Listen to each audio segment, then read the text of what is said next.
It's kind of nice from being from the area because I can relate. Working in the oak openings is in the early 70s. It was very devoid of forest cover, especially I think about the Jeffers Road corridor.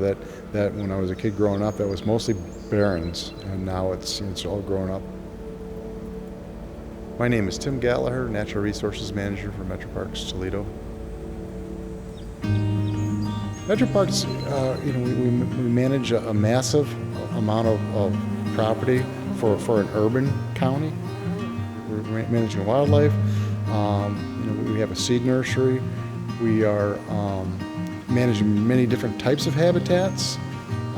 We're dealing with different invasive species. In the last probably 5 to 7 years, we've been doing a lot of reforestation, and that takes long-term planning.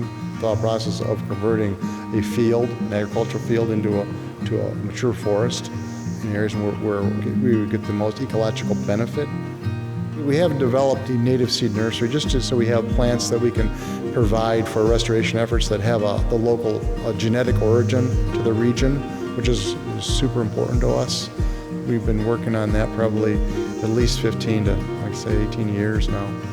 We're very ambitious with our restoration efforts with the help of the seed nursery and the people that work there and the evolution that's occurred over time. So it's become a big part of our operations. It's also made us able to leverage grant funding by having such a resource. That's become a very powerful tool for us. We collect seeds using lots of different methods. We have to hand collect some of our species that are just plants that are here and there. We call native collections. That requires a lot of coordination from our native seed coordinator.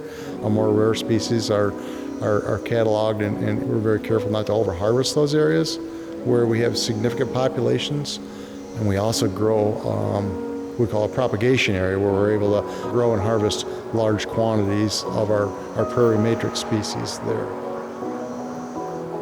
There's researchers come from all over the globe to do research in the oak openings region.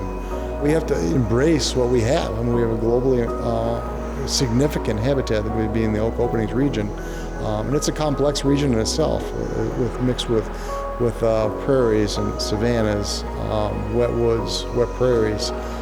So it's a complex habitat to manage, and that's what makes it so unique. The oak openings is made up of dozens of species that rely on it.